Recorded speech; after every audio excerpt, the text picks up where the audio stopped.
And then underneath that, the sweet spot is getting into what are this person's beliefs? How are their beliefs structured? What are their identity beliefs and how are those structured? And then the deepest level is really that spirituality. What am I co-creating with the universe?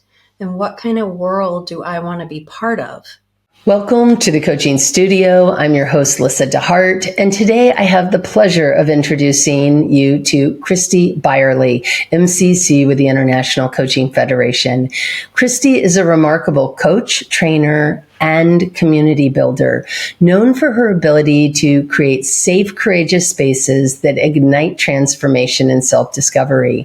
With a passion for fostering communities of grace, Christi empowers individuals to embrace empathy, courage, and growth. As the founder and CEO of Awaken Coach Institute, Christi has trained hundreds of coaches, equipping them to lead with authenticity and boldness. She brings a wealth of expertise and a deep commitment to awakening human potential. Christi's international experiences have shaped her perspective in Is it really either or? She reflects on her life abroad and the ability to view situations from multiple viewpoints, advocating for a more nuanced understanding of complex issues.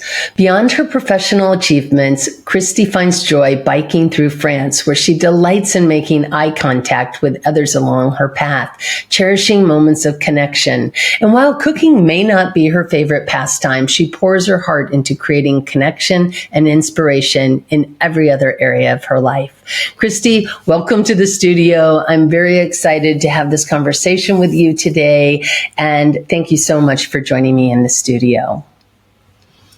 I'm excited too. We don't get to talk often enough. Like, we meet for these podcasts and things, and then I just want to come see you at your house and get to know your life better too. So this will take us a step closer. That's right. We're both sort of in our own little spaces right now, but down the road, maybe there's that opportunity to meet in person.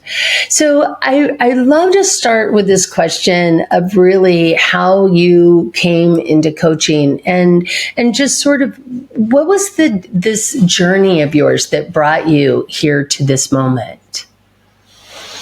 It's a really long journey, because I remember when I first graduated from college in the United States, my husband and I were newlyweds, and there was a guy that we met who was doing this "What Color Is Your Parachute" course. And so I remember that book. Yeah, like eons ago, right? And so we were doing this course, like finding out who you are and what you love. And after we had done kind of 6 weeks of all these different tests and this and that, it came out telling me that I should be a counselor or a teacher. And I still have my little report with its 4 quadrants and everything. And counselor and teacher were up in this one quadrant that you should do this. And I was like, I don't like to create lesson plans or grade papers. I could see myself really enjoying the actual teaching part. And as far as counseling goes, I'm like, I do love really fascinating, deep conversations, but I don't want to listen to people's problems all the time. And so I kind of just let it lapse. And I went and I had this corporate career in the nuclear energy industry, doing corporate comms. And that's a switch. Yeah, really huge switch. So that was this whole kind of corporate career thing that I did. And then when I was moved to my company's headquarters in Paris, I went through this major burnout. And so my friend Tracy was studying to be a coach. And she said, hey, do you mind if I give you 10 free sessions as part of my coach training?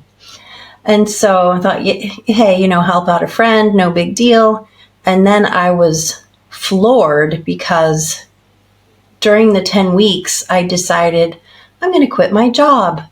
I do want to be happy and not burnt out and not deal with this horrible boss and be lonely in a foreign land and all this. And decided I wanted to move to Kenya, decided to sell my house, decided to have a 3rd child, like just the most, some of the biggest decisions you can make in your life all happened in this really concentrated period of time. And I was just floored by how well the process worked, even for someone who was still just getting an initial coach training. It wasn't like she was super marvelous at her job or experienced or anything, but I just was like, wow, what just happened? And so then I lived in Kenya for a few years, just kind of doing benevolent work, living off the sale of our house in DC, and having this whole different life, and having a third child on a third continent. And I started dreaming about, I wonder if I could be a life coach too. I wonder if I could have that kind of transformative effect in other people's lives. And I started thinking back to that, like, you could be a coach, or you could be a counselor or a teacher. And I thought, no, I think coaching didn't exist back in the day. If it did, this is what it is. If it did, right? Not in that language, right? Exactly. But the synergy of those two.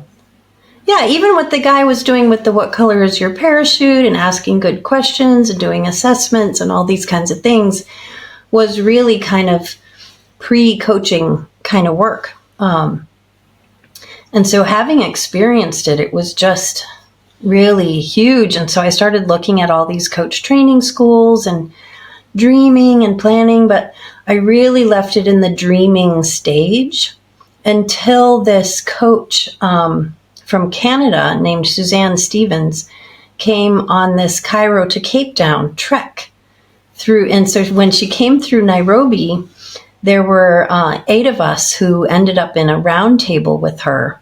And I just felt so honored. I was the only white woman in the room. And it was like, what am I doing here? But anyway, serendipity.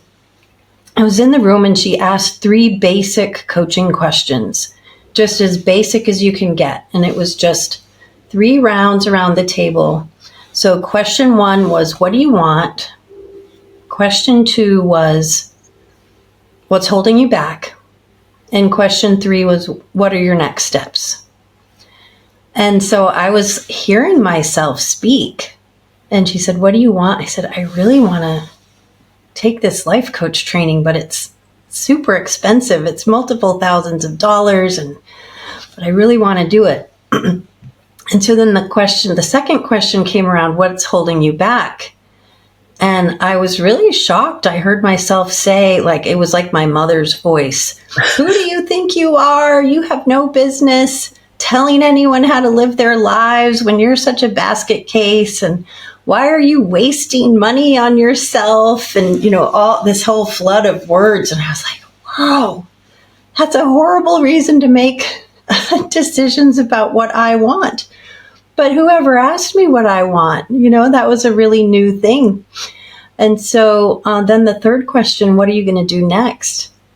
I was like, I think I'm going to go home and buy the course that I've been wanting to buy. And so I did. I went back to my apartment and looked up one of the top 3 courses that I had narrowed down, and I really knew which one I wanted to do. And it was having a half price for Africa sale that week. And it was the last day of the sale. I was like, oh my gosh, I think the universe is speaking. So I bought the course, and they did give me the lower price because I happened to be living in Kenya. So I felt a little awkward about that. But I was like, well, good, because I'm income free at the moment. So why not? And then looking back, I just can't even believe I ever had those kinds of thoughts, like, who do you think you are? And it's wasting money on yourself. I'm like, I had no idea how far it would take me when I just made the decision. No idea. Yeah, I'm struck by several things in the conversation so far, which is really how even working with a very brand new coach and having those 10 sessions, how many different options opened up in your mind. And I always find it interesting how this step leads to that step, which leads to this step, which leads to that, and how the universe sort of conspires so that you're sitting in Kenya in a round circle with these people having this next big epiphany on how to take action towards what was fundamentally, I mean, as we said earlier, I don't think coaching existed in the collective vernacular the same way it does today. So counseling and teaching, it's so hilarious that it all kind of comes full circle to apparently the color of your parachute. And so that's fabulous. That's really, really fabulous. How have you noticed your own coaching ethos or philosophy evolving through the years? Oh, it's so different now. I mean, I started in 2009, so that's a fair few years already. And it was so exciting to me when I first started because it was really transactional level coaching. It was just, what is your goal? What makes that important to you? What are the steps you need to get there? It was just really classic, basic coach training. But it was so exciting to me because I had grown up in a very high demand religion. And with a lot of, it was almost like I grew up in this breeding ground of codependency where you're supposed to be a really good Christian girl and serve others and certainly never check in with yourself or set any boundaries or have any desires. You were really supposed to be doing God's will, which was kind of considered to be the opposite of whatever you wanted for real. And so the whole coach training just kind of turned my life upside down. And it felt so exciting and so freeing and also so scary. That, wait a minute, I am supposed to check in with my body and know what I want and do what I want and take care of myself and be responsible for me and not meddle in other people's lives or make their decisions for them. Then it was just so 180 degrees different from anything I had been raised in church and school and home. And so it was just mind-blowing and freeing and wonderful. And at the same time, it was still really transactional. And I couldn't quite fit it into any grids that matched anything about the way I had been raised to believe. Mm-hmm. And so I kind of thought I was taking a step back into my comfort zone by then going and taking a 2-year-long spiritual direction course. And that was really interesting because in those 2 years, I was having these it was actually a Jesuit Catholic-based course.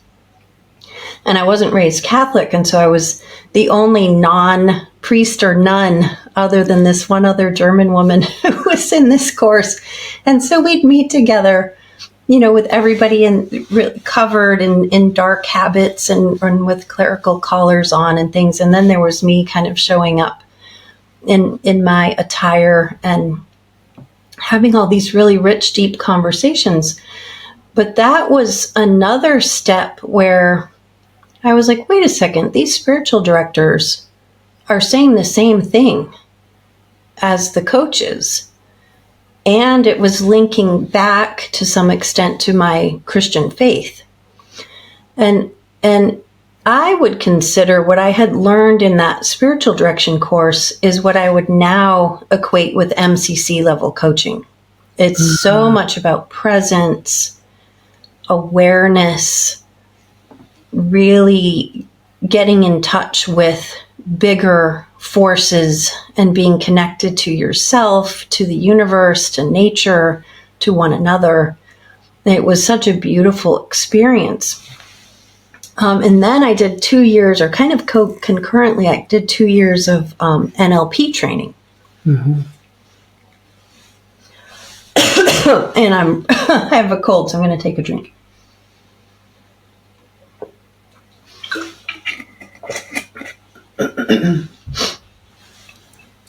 So I did 2 years of NLP training, and that was, again, just world-changing, mind-blowing, doing timeline therapy and going back to, speak with your ancestors and give them gifts, and then placement anchors and constellations and, just all kinds of stuff that I had never heard of. And it kind of felt like voodoo or like, this is not logical. This is tapping into something really, really different.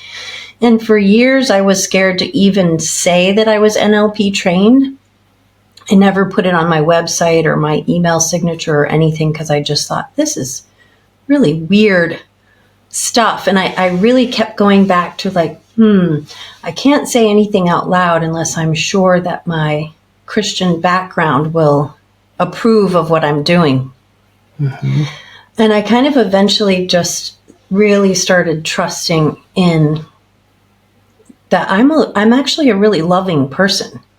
Mm-hmm. And I care about people, and I want connection, and I want community, and I want goodness.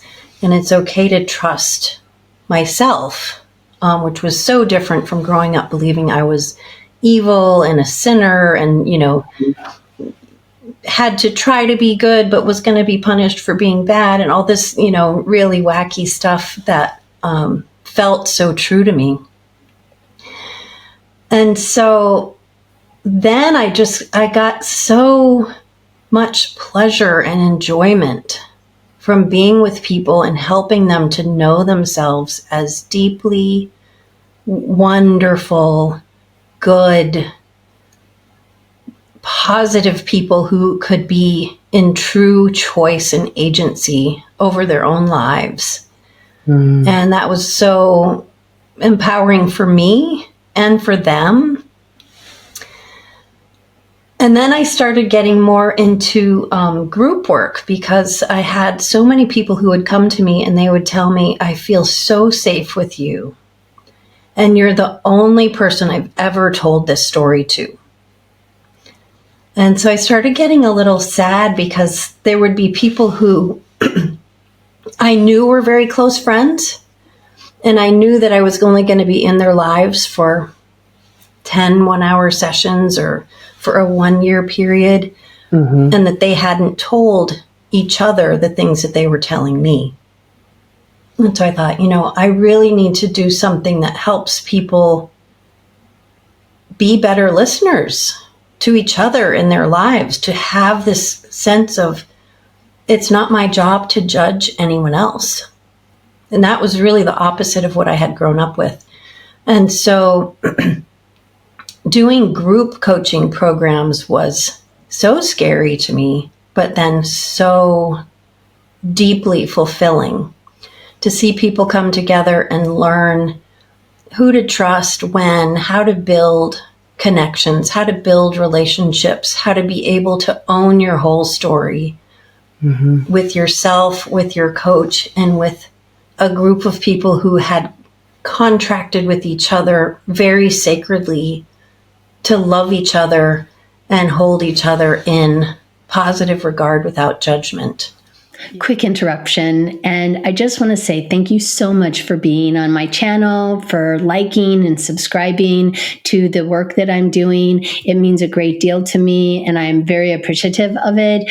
I also want to extend an invitation to my monthly Q&As so that you have an opportunity. If you're a coach, it's my treat. Sign up below or follow the link, and you can come each month and have an opportunity to get a resource development CCE, as well as participate in a really rich conversation about how we show up as coaches and what we would like to be playing with in our own work, basically. So you are invited, and thank you for being here.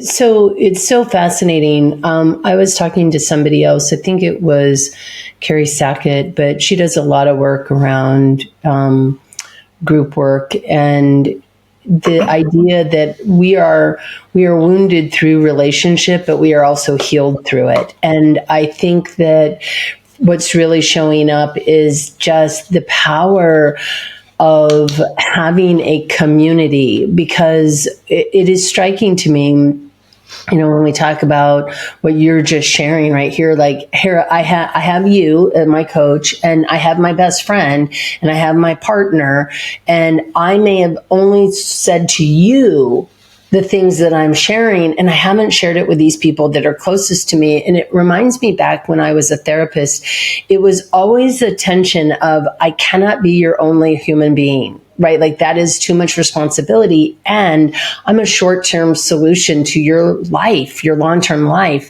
And I really love the awareness that was showing up for you around the need for people to have this sort of sacred and safe space to build the larger community to support them. But I think it also takes the pressure off of you being the sole responsible human being who is going to be just responsible for this person for the rest of your life, because that's just not fair to them or to you, frankly.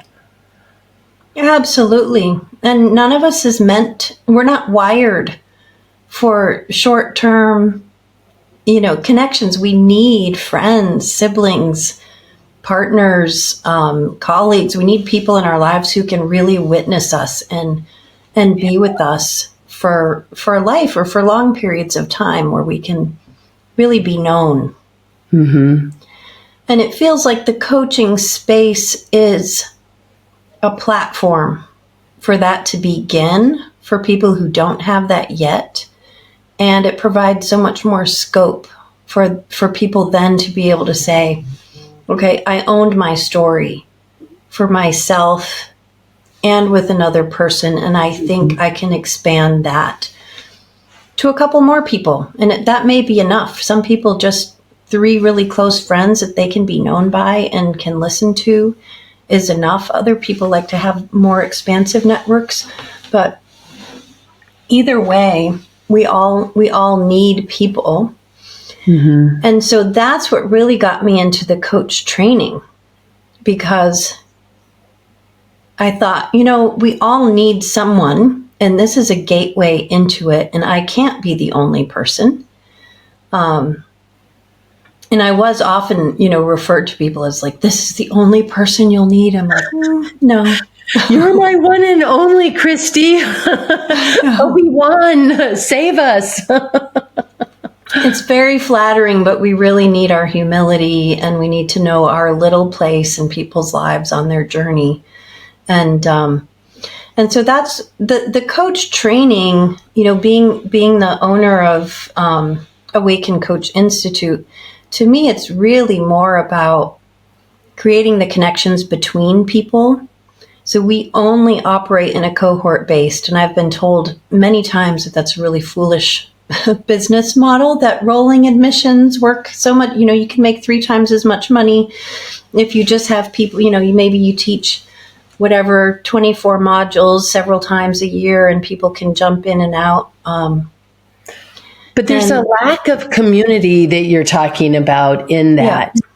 Yeah. Yeah. And that's how I took my courses. Many of them were, you could come in and there might be 20 coaches in a room, and you might speak or not speak. They might not even know if you showed up that day, but you would go check a little box saying, yes, I did do this course on visualization or metaphor or whatever it was that day. And you check, yep, I was there. Did anyone know? Did you fly under the radar? And so the course that I run is really different from that. And I guess sometimes I kick myself, like money could be a little bit more of a priority to me, because my salary is so much lower than it was in the corporate world, if we're being honest here. But I wouldn't break the cohort model, because it's so beautiful, the connections that people have when they're intense sharing of their lives week after week. And there's just something that can be built in that environment that wouldn't happen if you were just popping in and out of kind of gaining more knowledge.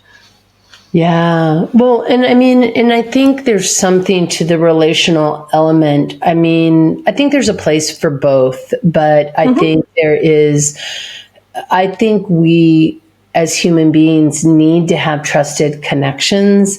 And to your point, if this is like, I don't know, English 101 in a big university and you walk in and there's 600 people in your class, I mean, the professor doesn't know if you specifically are there, if you're lost, if you get it, if you don't get it, if you understand grammar. Like none of that stuff is relevant because you're just a number in a field of numbers. And there is enough of that in the world, I think, that I really see your perspective on the personalized, smaller, intentional groupings and cohorts of human beings to really be there for each other. Well, there's enough information in the world too, and there's enough AI. Like if we just want to teach people the skills of coaching, AI can do that pretty darn well. It can create really powerful questions. You can use Ray notes to test if you're hitting all your PCC markers. That kind of stuff. The information is easily available, but I think what we're really looking for is that warm body, human being right across from you where you can say everything you want to say. Yeah. Well, and I think there's that. I mean, there's an anonymity. Like, even if you're going to ChatGPT and doing your own, like, okay, I'm getting my coaching through ChatGPT. It asks me questions. It knows how to ask questions that are coach-like. And so I'm getting my coaching. But what you're not doing is you are not being vulnerable to another human being. You're being vulnerable to an AI who doesn't really care. Like, great, thanks for being so vulnerable. It might even say, thank you so much for your vulnerability because it's been programmed to say so. And yet it doesn't care. Whereas saying our truth to another human being, sharing the places where we hold shame, places where we've been keeping secrets, there is something profound about being in a safe space where you can do that and also at the same time be loved in response to whatever it is, the whole messy, mixed up humanity of the whole thing. And I really think that's going to be the distinction between AI kind of coaching and human to human kind of coaching.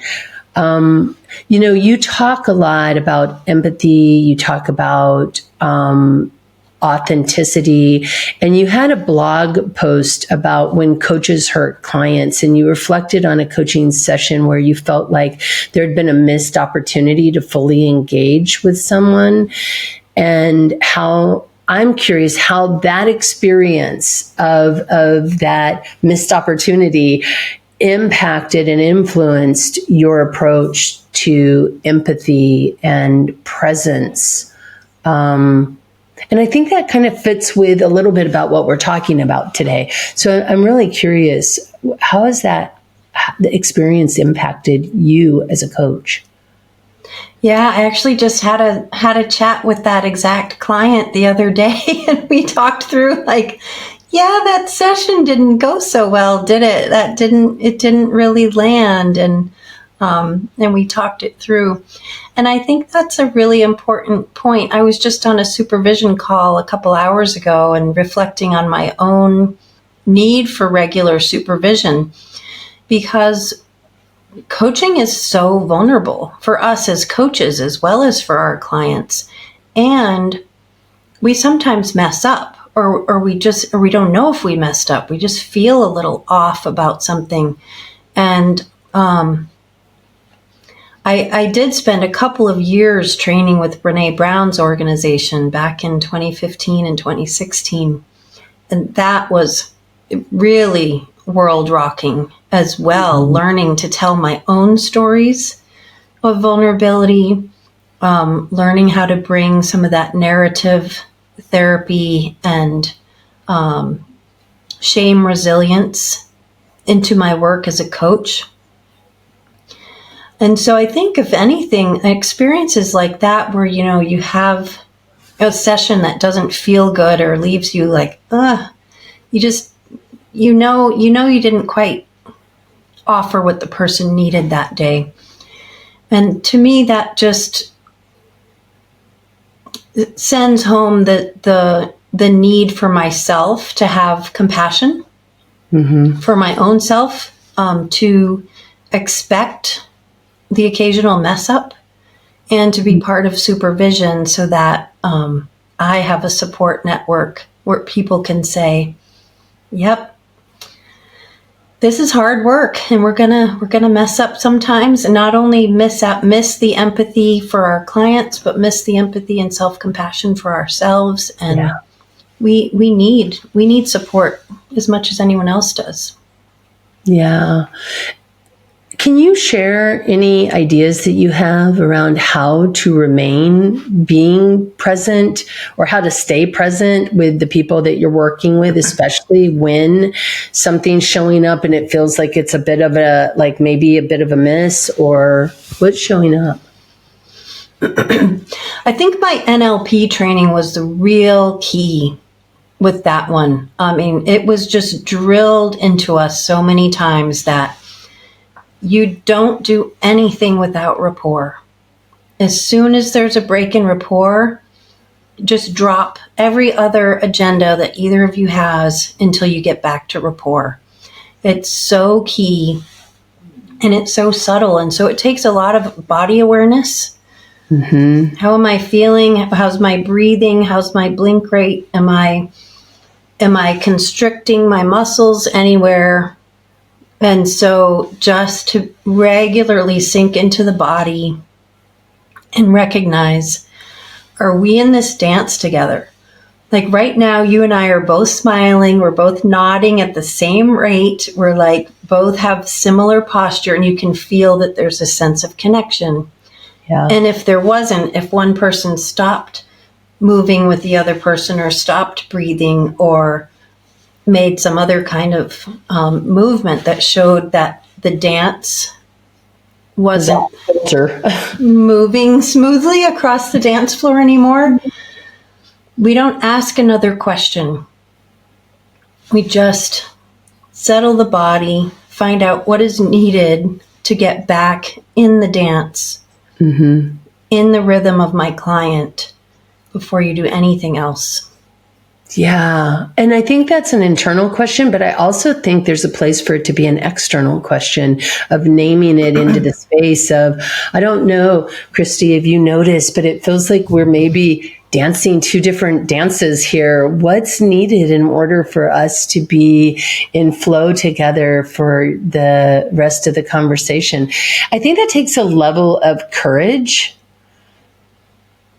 to, one, acknowledge it, right? That we're not perfect and something has gone slightly off the rails here, but also that self-awareness of noticing it and then being courageous enough to name it into the space.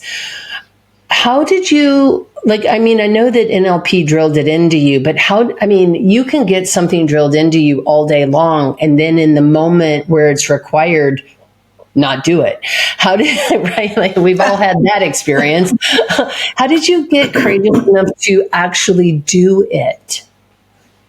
I think that one is also just a really natural talent of mine. And it could be because of some abuse in my background, where I was really on high alert most of my childhood. And so I became very adept at noticing other people's movements and adjusting myself to them.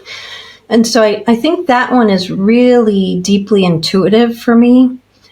Whereas saying what I want, saying what I need, saying what I notice, being a little more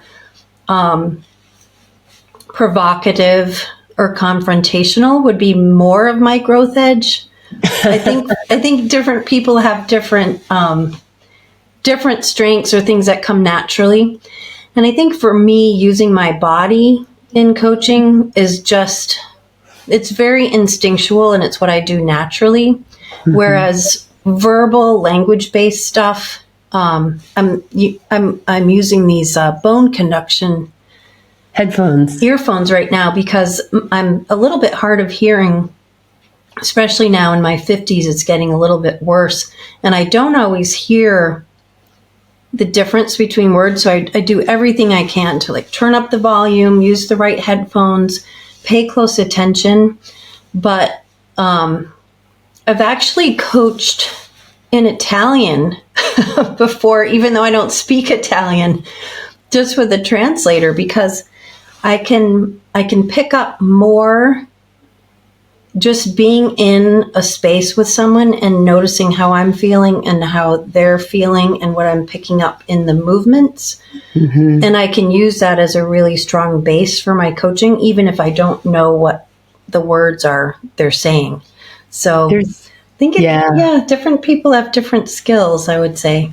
I think definitely, and this is my 2 cents, and I'd love to get your perspective on it, but I think there is something to learning to listen at multiple levels. And what I'm hearing is the level of energy exchange, the level of like tonal noticing, pace, just even facial expressions. Like there are so many different indicators of communication. I mean, I think we know something like, 90% of our communication is nonverbal. So being able to tune in to those nonverbals is what I'm hearing you say. Is that landing? Absolutely. I mean, and then just the practice of feeling safe in my own body has been a huge part of the journey, because it's really hard to co-regulate with someone else or attune or, get back into rapport if you can't settle into your own body too. Yeah, absolutely. Absolutely. It is one of the ironies of any kind of work you do with other human beings is the necessity for at least one of you to be able to self-regulate and in order to have a useful conversation. And in that case, if we're the professional, it's really the onus is on us to be doing the work. And this kind of goes back to what you're talking about, supervision, that we're doing our work so that we can come into these conversations and be regulated regardless of what shows up for the thinker we're working with. And another one, you have written quite a bit on your website, some blog posts, and so I had just sort of gone through and looked at some of your work. There was something that you wrote about around really looking at how we as human beings need to be willing to be open, not just to our bright light side, but also to these maybe darker aspects of ourselves. How do you support that work, whether it's with coaches or with your clients particularly, and how do you do that work yourself? That's like stacking questions. So for all the coaches out there, don't do that. But really, if I were to make it a simple question, I would love to hear more about this work of the acceptance of both elements of ourselves. Mm-hmm. Yeah, I would say that Dick Schwartz's work on internal family systems has been a huge influence on that. And what I like to do early and often with clients is start introducing the word parts. Because a lot of people will say things like, my mom is angry at me, or I'm upset at so-and-so. And so very early in the coaching journey, I'll just gently reframe the language and say, okay, so there's a part of your mom that is that's angry. And I won't say my mom is angry at me. There's a part of my mom that's angry, which is a very different way of looking at it, even if it doesn't sink in right away with the person. Mm-hmm. But then when it comes time to do some parts integration, a lot of times what happens is people will have some parts of themselves that they really love and that they rely on really heavily, either their leader or their follower or their ruler or their servant, or, whatever it is, they kind of get into that personality where they rely on a certain part of themselves, and they can even confuse it with being them. Mm-hmm. And so just noticing that the self, according to internal family systems, has the 8 C's and the 5 P's, and I won't remember them all off the top of my head, but all of us have the self, which is built for connection and courage and calm and creativity and all the rest of the C's and the P's and whatever. But I know what it feels like. And it's not passive aggressive or driven or a doormat or any of these other personality pieces that can be confused with the real self. And so the more we can use the words like part of me and notice, am I speaking from self or am I speaking from a part? The easier it is to then integrate, because people will have this part that either they think it's them or it's just an idealized thing, or they're desperately trying to push away the side of them that they think is too scared or too lonely or too shy or too wimpy or too aggressive or whatever it is. Mm-hmm. And usually it's that part that's been pushed aside. Was it Joseph Campbell that says that the cave you fear to enter holds the treasure that you seek? Yeah. And usually it's that part that's been kicked to the curb that holds the real gold. And so I like to do a lot of values hierarchy work with that part and find out, what do you really want? And then what do you really want? What do you really want? And when you can get that part to join into into a core state of love or peace or joy, which is what all the parts want, mm-hmm. They can get so relaxed and say, okay, maybe I don't need to be the one working so hard. Mm-hmm. Joy and peace and love have something to say here. And maybe I can take a little vacation and work with my buddies on the team mm-hmm. for Christi's good, or for whoever this person is. And it's just a joy to see people know that, inside here is a really, really expansive, beautiful kingdom with whole worlds and a whole team ready to step in and help me out. And it's my job to herd the cats and decide who shows up when for my good and the good of the world. So I don't know if you know this, but I was a trauma therapist for 20 years. And so part work is complex trauma, and PTSD and dissociative disorders were sort of my specialty. And one of the things that I think is so important that you're sharing, which is we all have these different parts, and it's about the integration into that whole self, that like primary self, so that we are not dissociating and just being this part or that part or whatever. And I'm remembering also Liz Gilbert wrote in her book, Big Magic, at one part, fear has a place, right? And there's a part of us that really aligns with fear because, we're scared of stuff, but that isn't the part you need driving your car, right? So like, it may be that primary joy, love, dreaming, creative part of you that needs to say, thank you for being here because you keep me safe, but could you please sit in the back seat because I need to be steering the car? And that's what sort of showed up as you're talking. I'm just thinking of all the ways in which we align with the parts of ourselves that were developed through no fault of our own as survival mechanisms. Like they were needed or they would never have been created. And yet that doesn't mean that they still need that same job. And I've often talked with people like, so you have a really super critical part. It sounds like your mom or your grandfather or whoever it sounds like, but like it was created for a reason. What is the reason that it has protected you? How has it protected you? And what other job could it have? instead. Like, it doesn't have to, like, if we change careers how many times in our lives, our parts can too. It's just a thing we can do. And so I love that you bring this up, because I do think this is that side of embracing both, not just our positive qualities, but sometimes the ones that are less useful. They may be working on really old data and making decisions based on, thinking that they need to still protect us in the ways that maybe they just don't. I see you nodding. Think we're 4 years old and you're like, hey guys, I'm 53. I'm driving the bus. You're welcome to take a seat in the back. Come along for the ride. I'll let you know when I need you. Yeah. And put a seatbelt on, because, Yes. come on. Right.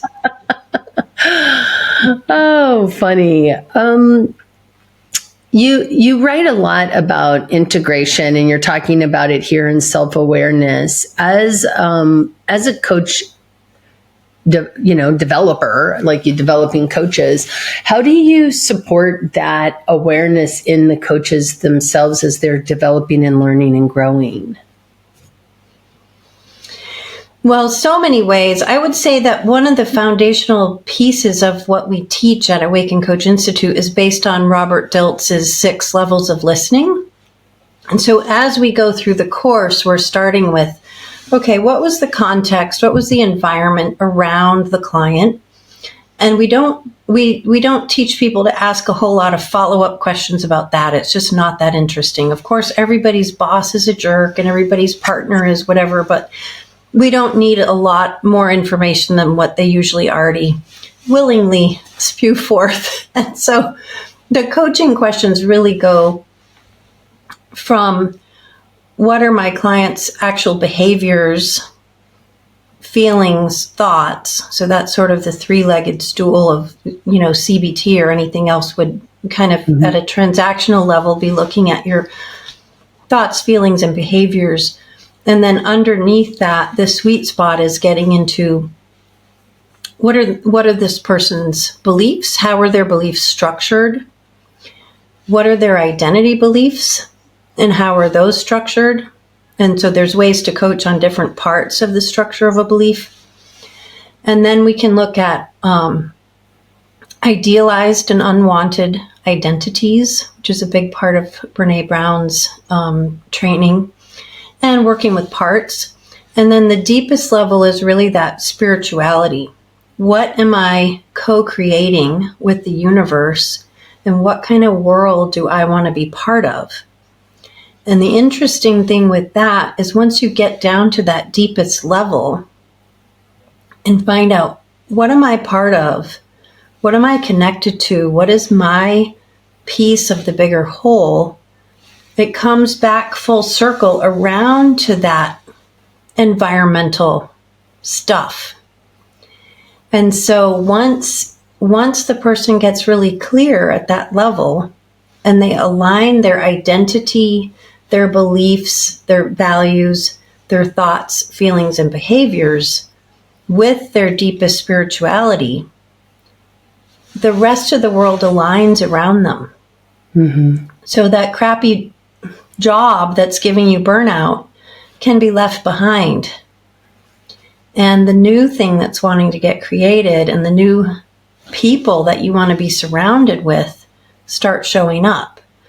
And so you're not directly working on the context, but in a way you are, because it's like a fractal or the opposite of the other side of the circle.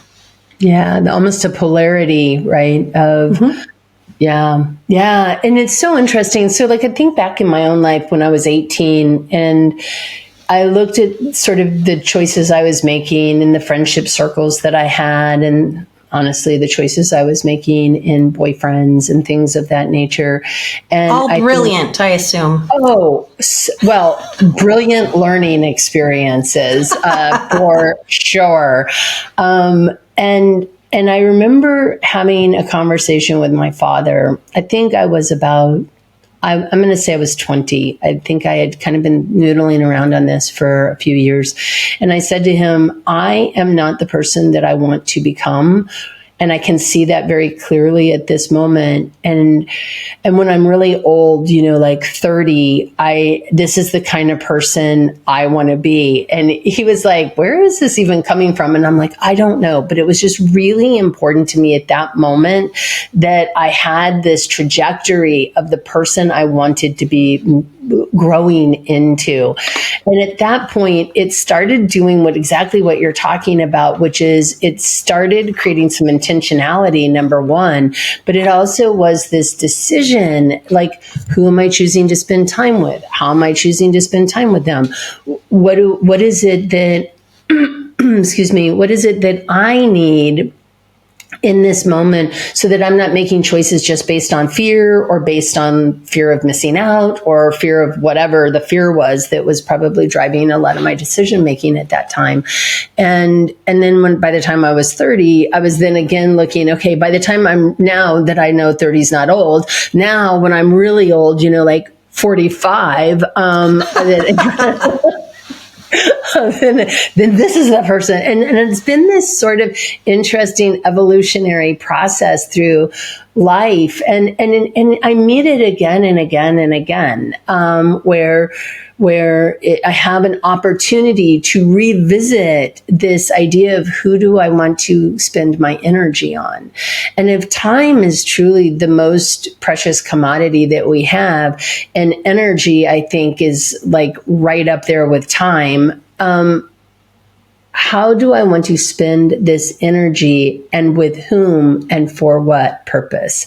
And it really speaks to why I'm in many ways so happy I'm talking to you today, because honestly, I love spending my energy and time with you. And this is sort of what I want to create in my own world and continue to create more of these sort of relationships. It's something that has just been priceless to me from this podcast, frankly, is the connections I've been able to make. So I just so appreciate your perspectives and the way that you're supporting others to do the same sort of work that is ultimately, hopefully, taking them exactly in the direction they want to be moving. I think that's so important. I just love it. I feel so much the same as you, that, the podcasting work is just a gift. It doesn't feel like work. It feels like, wow, I'm so honored to be connected with you, and that this is how I get to spend my time and to see the ripple effect that we can make together in the world. And just the joy, the pure joy that new coaches have when they go out there and they start having their first conversations, and they're so delighted and surprised by what a difference they can make, and then how their own relationships at home and at work start changing, and things just start getting easier and lighter and braver and just wonderful. And I just feel like it's such a privilege that we get to do this work. Yeah, I'm right there with you. I know you've talked about several books. You talked about Brené Brown, you talked about the parts work, you talked about internal family systems. Are there any other books or philosophies that you think are important for people to have their radar tuned to? So many. And of course, we'll mention your book on metaphors, which is right behind you, because it's so awesome. And we're putting it on not required reading, but highly recommended reading at Awaken. But I will mention one of my favorite books that is sitting back here, it's in a box set, is Rachel Naomi Remen's work.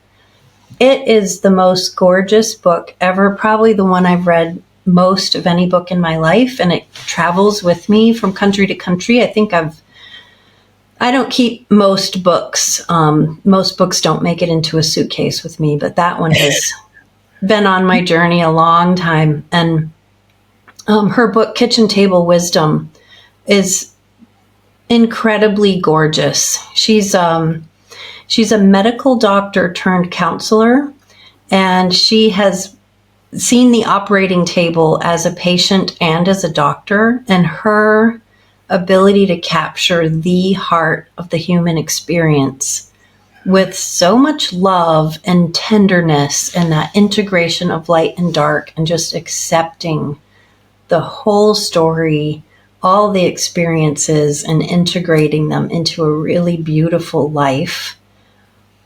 It's not a coaching book, but it's just a deeply human book that really, the heart book that touches me so much.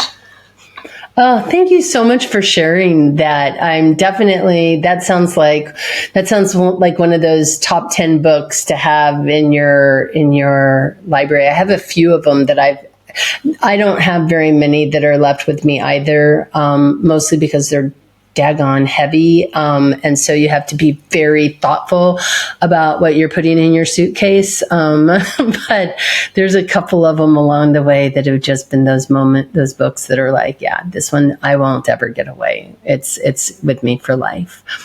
I'm asking each guest to ask a question for the next person coming on, and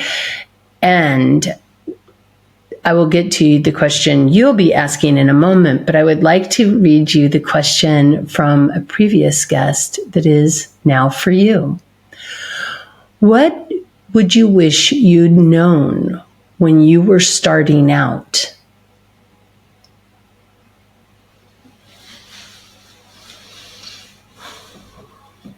I wish I had known. I mean, I really don't wish anything was different because I love my journey. But I wish that I had known that I am a good person. Like, that would have been a great way to start out life.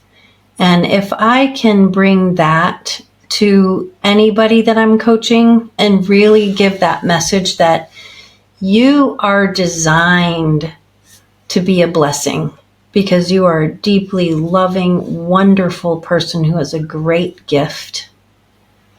I think if everybody in the world knew that, starting out, whatever, the younger, the better.